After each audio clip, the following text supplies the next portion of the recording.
diaspora na Kamba église esika nyonso ba église de réveil ezali o bazana révélation ya mboka oyo tobondela pour na Constant Mutamba parce que prière y a na capacité ya nyonso prière eza na limite ah Constant Mutamba intimidation ou menace. On vous intimide, on vous pose la question. C'est quoi ce que vous faites? À ces réunions-là. Non, arrêtez ce que vous faites là. Monsieur Mutamba, prévenu Mutamba. Je ne suis pas là pour recevoir de menaces. Écoutez, la question qui vous est posée. Si vous avez déjà un complot planifié, faites ce que vous voulez. Je vais tout assumer. Merci. Tshisekedi honoré, les morts du Génocoste. Ambongo honoré, Kagame. Trahison à Kigali. Je suis profondément honoré et heureux de vous souhaiter la bienvenue à la cérémonie d'ouverture de la 20e assemblée plénière de notre symposium. Ici, dans le pays aux 1000 collines, le Rwanda, une nation dont l'histoire de souffrance, de résilience et de réconciliation continue d'inspirer le monde entier. Nous exprimons une reconnaissance particulière à son Excellence, M. Paul Kagame, président de la République du Rwanda, ici représenté par son Excellence, M. le Premier ministre, pour l'honneur. Mais il y a quelqu'un naza étonné, mukolo oto zole la bagoi na biso, eza mukolo oyo cardinal Ambongo ya Église catholique. Azotika mboka na biso azozwa voyage pona kokende na Kigali esika Kagame azalaka kokumisa ye koluwe ye kopesa ye machanjoli au-delà ya kozala cardinal Ambongo aza congolais mais apparemment azo comprendre aza congolais moko peut-être bandeko tango na yaka awa koluba ke église na biso ya solo eza église kimbangiste bobo yaka des fois, qui na pengbi, na tiki nzambe, eza ignorance. Tant on a lobaka à l'église catholique et l'église obiso bajen, il faut toteler la yango. Bon lobaka ke, nazo beta libanda, eza rancune, eza comportement mabe, mosala nzamba azoloba bongote. Église catholique, eza église oyo ba yeli biso ya koyela. Église catholique, eza église oyo ba mindele ba ko imposer biso mais na sima ya mabondeli to na se ya Bible eza na politique mobimba o église wana eza nango depuis ba kotisa ngo pona ko détruire mboka na biso batu nyonso o bazo ke no sambela na église catholique batu nyonso bazo ke no sambela na ba paroisse église catholique bazo kende ko pesa mabonza na bango na église catholique bango pe bazokota na kati ya accomplissement pour na détruire mboka na biso. Cardinal Ambongo aza le représentant numéro 1 ya pape na RDC awa. Mais à moment où toza na pasi de église catholique ba komi ba pire na Kagame oazo boma bandeko na biso. De cheval wana ningisa yango yakaka sala parti politique na yo poto yeba kozaka na parti politique parce que catholique aza na pouvoir tel kola Congo eza ya catholique te ba yaki ko implanter église wana ya catholique na kati ya Congo catholique eza ya Congo te catholique aza na Vatican kuna soki olingo diriger kende ko vanda na Vatican Ambongo kende ko vanda na Vatican oke ko diriger kuna na lobby bino ba zenese bozo mona Ambongo nenga pousser zelte bozwa Ambongo na bino bazene se bolingi boule bozwi penza Ambongo na bokati e morceau penza bozwi misuni Ambongo na bobwaki na bamai différent po bambisi bali ya po Kongo ezwa kimia po moto ayaka na dérangement na kati ya Kongo eza Ambongo église catholique de mon tabarnak de mon esti sibwe. Bien-aimé dans le Seigneur Shalom, ezanga de konayo, Papa Nash na pesimino mbote na kombo na Yesu, bino bandeko langa bozola ndanga partout na monde. Nangina to sambela votre entamé mission na biso. Seigneur to tikita ona maboko na yo, kamba biso, orienter biso, exhorter biso. Et molimo mo centre na yo azala au centre pas va contrôler la situation. Na kombo na Yesu j'ai ainsi prié. Amen. La paix simbote na batunyo so partout dans le monde. na bana nzambe o baninga nga partout dans le monde na pesi bino ba mbote na bino. Je me sens mieux maintenant grâce à la prière na bino. Merci na batunyo so ba memakinga na motema. Merci pour na batunyo so ba bondela ki ponanga. Merci infiniment. Nzambe abomo ikolo Yesu apambola bino nyonso. O boninga ki na kufate. O bo espéra ki na ko vivre. O bozo tikanga te jusqu'à maintenant que je vous parle là, il y a des gens qui prient pour moi. Et na ebité la sala ki nini pour la mériter boningo et pas na bino. Nzambe alola a pambola bino. La PCP ba mbote nanga avec beaucoup de respect na papa Simon Kimbangu Kiangana. Lelo na un message moko ya pasi ya inquiétude où ezo tungisa motema nanga pe motema ba congolais oyo baza conscient. Na bondeli papa Simon Kimbangu Kiangana na Kamba. Alors ba quelque chose pour la makambo ezoleka na est. Na ngi pe na ebisa batu quelque chose bana nzambe nyonso to bondela pour na Constant Mutamba. Avant ya kopesa message nanga partout ba diaspora na Kamba. Église ka nyonso ba église de réveil ezali o bazana révélation mboka oyo to bondela pour na Constant Mutamba parce que prière ya na capacité ya nyonso prière ezana l'immunité. Ah, Constant Mutamba. Intimidation ou menace? On vous intimide, Pardon. on vous pose la question. C'est quoi ce que vous À faites? ces réunions-là, Non, arrêtez ce que vous faites là. Monsieur Mutamba, prévenu Mutamba, Je ne suis pas là pour recevoir de menaces. de écoutez, votre part. question qui vous est posée. Si vous avez déjà un complot planifié, faites ce que vous voulez. Je vais tout assumer. Merci. Là, Constant Mutamba parle d'un complot. Un complot déjà planifié. Mais de quel complot s'agit-il? Et l'attitude du juge, on en parle? La réaction de Constant Mutamba, vous en pensez quoi? A-t-il raison? Est-ce un complot? Ou le juge réagit naturellement? Voilà. Naye pour na repère sa message. Kopé sa merci mingi na mokonzi ya mboka. Pour na journée oyo et yo tikoleka ya le dé, ezala ki journée ya Holocauste.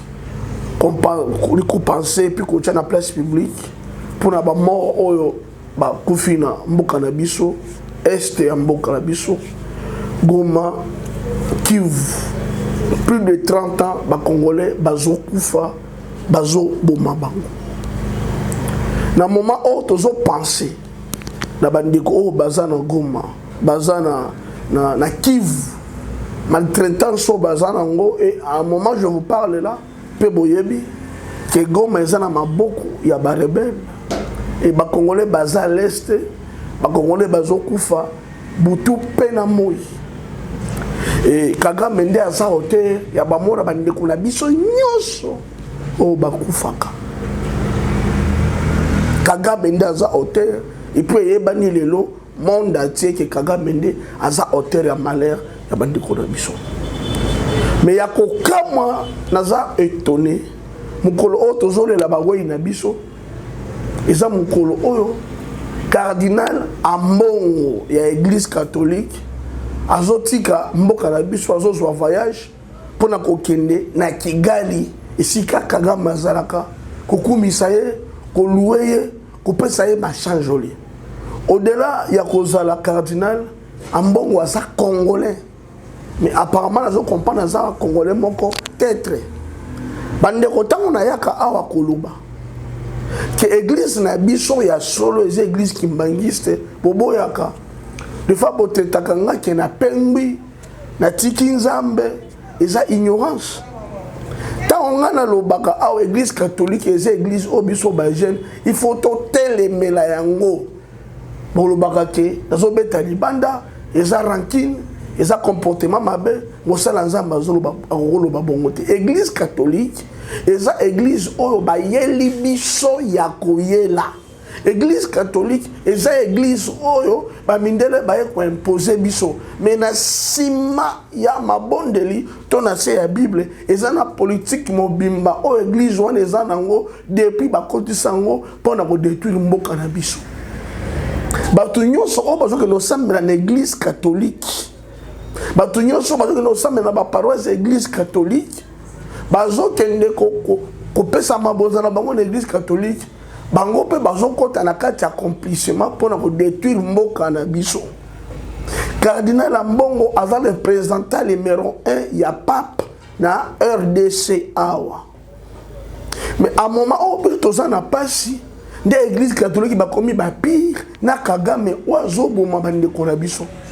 Comportement ya Cardinal Ambongo eza apprécié te. Comportement ya Cardinal Ambongo to tolérer yango te, eza mauvais comportement et la kisi Ambongo aza tetre bashole baza ba tetre bandeko bokanga makambo biloko babomelaka ngo biloko batiela nga ba poison yango biloko etindaka ba. Là maintenant je parle comme un patriote congolais.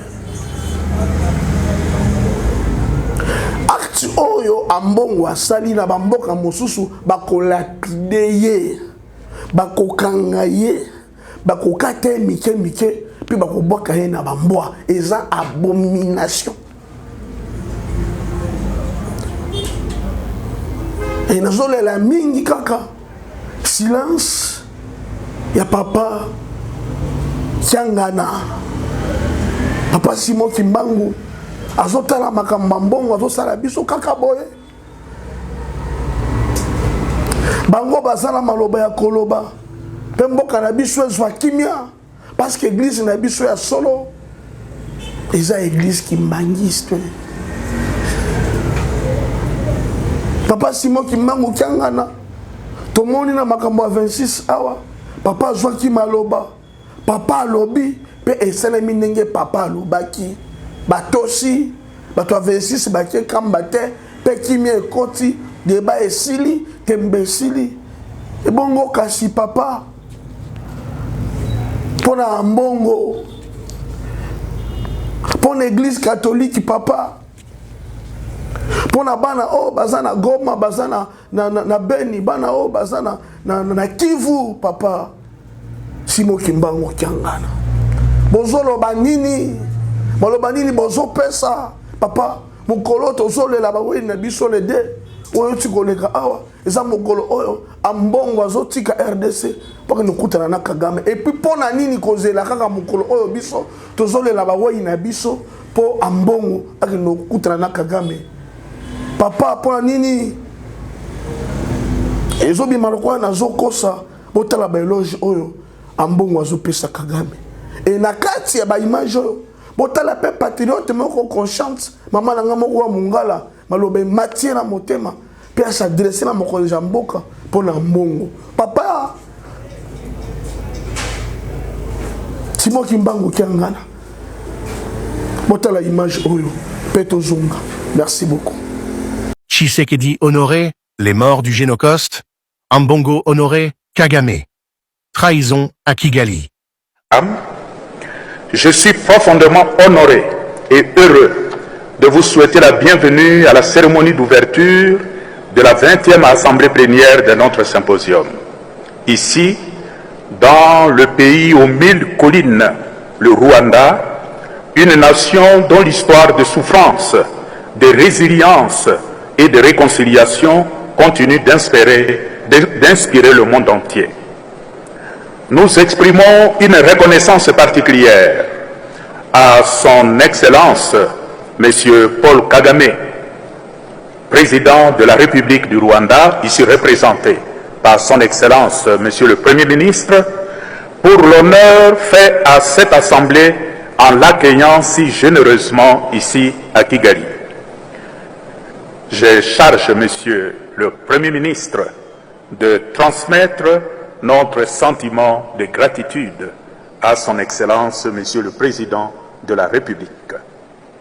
Alors que la République démocratique du Congo enterrait une fois de plus ses morts, victimes des massacres perpétrés par le régime rwandais de Paul Kagame, une image choquante s'est imposée dans les esprits, celle du cardinal Fridolin Ambongo, souriant à Kigali, aux côtés du bourreau de ces millions de Congolais. Tandis que Tshisekedi présidait une cérémonie émouvante du Génocoste à Kinshasa pour raviver la mémoire de ces innocents tués pour des minerais, le chef de l'Église catholique congolaise, lui, choisissait de célébrer la résilience du Rwanda dans une conférence soigneusement orchestrée pour détourner l'attention. Cette analyse explore cette fracture morale et politique qui révèle une vérité dérangeante. La trahison peut parfois venir de ceux censés porter la voix des sans-voix. Le 2 août 2025 restera gravé dans la mémoire collective des Congolais comme le jour où, pour la première fois, l'État congolais a officiellement honoré les victimes de 30 années de massacres systématiques orchestrés dans l'est du pays. Un moment de recueillement et de dignité, porté par la voix du président Félix Tshisekedi, qui a su traduire en mots le cri silencieux de millions de morts. Il ne s'agissait pas d'un discours ordinaire, mais d'un acte de souveraineté, de justice et de mémoire. Tandis que les noms de Kasika, Makobola, Bambo ou Kilungutwe résonnaient dans le silence recueilli de Kinshasa, un homme manquait à l'appel. Un homme dont le silence et l'absence ont scandalisé la nation. Le cardinal Fridolin Ambongo. Car ce même jour, au lieu de se tenir aux côtés des familles brisées, des orphelins et des survivants, le cardinal de Kinshasa se trouvait à Kigali, souriant, priant et glorifiant le Rwanda de Paul Kagame. Une insulte, une trahison, une posture moralement indéfendable que même l'Église universelle devrait avoir honte de cautionner. Le contraste entre ces deux événements simultanés est saisissant. D'un côté, Tshisekedi s'adresse à la nation avec des mots pesés, douloureux, mais porteurs d'espoir. Il parle de génocauste, ce mot forgé par la douleur congolaise pour désigner l'extermination silencieuse mais planifiée de millions de ses citoyens. Il appelle à la mémoire, à la justice et au réveil des consciences, face à une entreprise barbare motivée par la prédation économique. De l'autre, le cardinal Ambongo parle de résilience, de nation inspirante, s'adressant à un public rwandais sans un seul mot pour les millions de morts que le régime de Kigali a causés. Comment expliquer un tel affront? Peut-on comprendre? Ngai vidéo oyo na osala parce que naza vraiment na tonditi awa posa penza ebimanga ipo nazala na kimia pardon oza président de république mais na okende ka na kombo bapesi Fati Beton papa na ngai yango boni likambo nini na yo Fati Beton yango tango bayaki na avayo ya na mokili oyo tango yo komaki na mokili pa mayo batiaka po basukolaka bana batumbande bible nde basukola yo po yo zala malili ya bongo yango likambo nini papa yango likambo nini papa na ngai toboite bongo yo oza nango tondimi merci oleki na nzela ya dialogue ti olobi okosilisa guerre oyo ekosila ndenge ebandaki kosila te tondimi yo to appuyer mais guerre oyo ekosila ndenge ba guerre yonso esilaka te sikoyo ozobosana ke bato bayaka na guerre na kati ya Kongo eza ba ambongo ozobosana papa batumba bible olia ambongo chaque jour ambongo azobima donc ambongo nde aza congolais parmi ba congolais biso ba congolais autres za ba congolais te mais ambongo nde aza congolais plus que ba congolais mususu ambongo na lobi ambongo zwa eloko no molai loko ake de cheval wana ningisa yango yakaka sala parti politique na yo poto yeba kozaka na parti politique parce que catholique aza na pouvoir tel likolo ya Congo Congo eza ya catholique te bayaki ko implanter église wana ya catholique na kati ya Congo catholique eza ya Congo te catholique aza na Vatican kuna soki olingo diriger kende kovanda na Vatican ambongo kende kovanda na Vatican oke ko diriger kuna na lobi bino bazenese bozo mona ambongo nenga pousser zelte bozwa ambongo wana bino bazene se bolingi boule bozwi penza ambongo wana bokatie morceau penza bozwi misuni ambongo wana bobwaki na bamai différent po bambisi bali apo Kongo ezwa kimia po moto ayaka na dérangement na kati ya Kongo eza ambongo église catholique de mon tabarnak de mon esti sibwe awa na Québec bafinga ka bango tabarnak esti sibwe colis basala ka bango nini basala ka bango nini na Québec awa catholique to melama to lamuki ambongo asali discours to melama ite to lala to lamuka ambongo aza mpua ya nani Kongo eza ya mama na to ya tata ye moko ambongo. Fati. Trop bon, trop cougnon, hein. Fati, trop bon, trop cougnon. Fati bon. Et Bolandi, bon, mon image, adoration, oyo, cardinal congolais, azopesa, non, sanguinaire. Ouais, si, ba congolais na oboma, représentant légal, na Congo, awa, il y a l'église catholique. Le monde a nos sentiments. Il y a qui m'ont dit mia catholique. Mais tant que le rôle a Kagame mende, biso bele tozolo banakini apoto ke go matin, apoto ke Bukavu te. Papa bon million de kona hote. Peut-être ozo pour la gravité logo oyo, ambongo azo tsana te. Le monde a nos sentiments ko za la mondimi. Ya ko za la fanatique ya mbongo. Tane loko mbongo asali en tant que congolais. Au côté na lisu nini. Ya mosali ya Nzambe. Toi bongo na biso. C'est que moi je peux vous demander, Papa Simon Kimbangu, vous avez un mot à dire dans Mboko, puis Makambo Salemi. La fois passée, j'ai apprécié mon frère Christian Bosembe. Christian Bosembe, c'était un chrétien comme moi.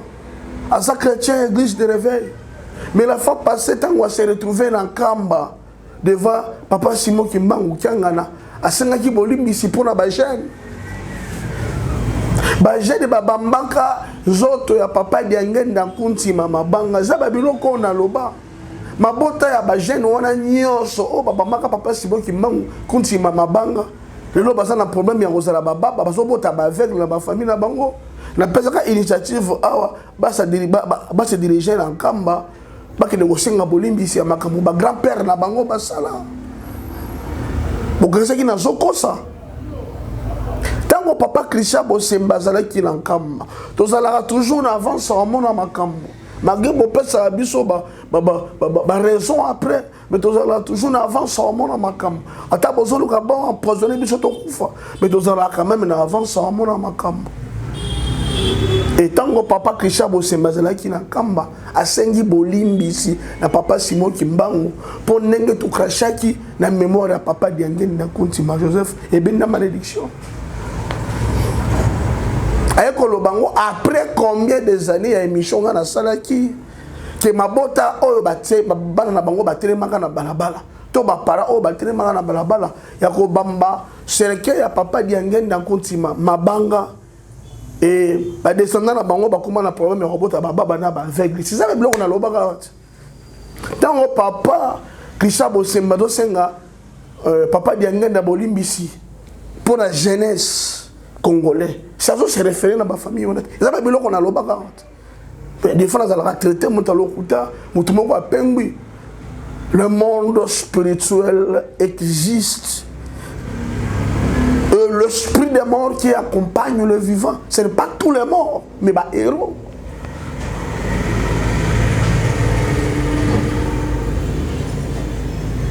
C'est que je peux demander ce matin, ça. Au-delà de tout, maman n'a pas choisi à moko tozala eza Congo. Et ben j'aime tout la église catholique boy, tozolo belo côté. Pour finir, je pleure. On doit prier pour Constant Mutamba. On doit prier pour notre président. On doit prier pour notre pays. On doit prier pour l'Est du Congo. Que Dieu vous bénisse.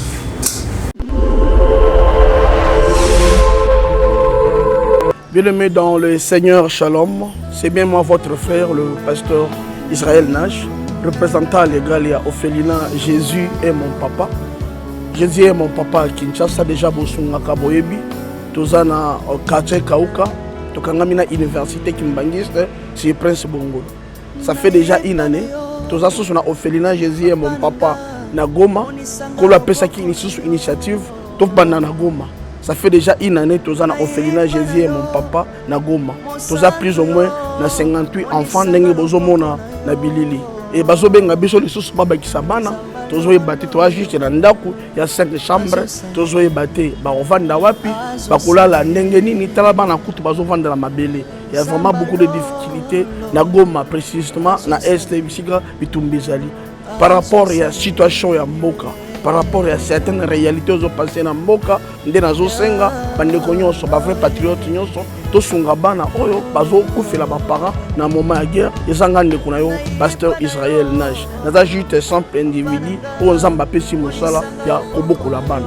Et ce qui est un simple individu n'a pas capacité à construire combien plus fort l'État. Il y a 5 ans, il sur un moté madame, batonyo sur balingi basunga, ba ofele à Jésus mon papa Goma, ba contacter sur le numéro bozomona, numéro na biso plus 243 89 72 32 229. Tous la lisungi à batonyo so pour na bana au bazar na Goma, précisément pe ba au bazar na Kinshasa. Je suis un vrai patriote, tu es un vrai patriote. Tout ça la mboka na biso ata pona osonga pe koboko la ba ofele na kombo na Yesu na pesi bino mbote pe. Ciao, merci.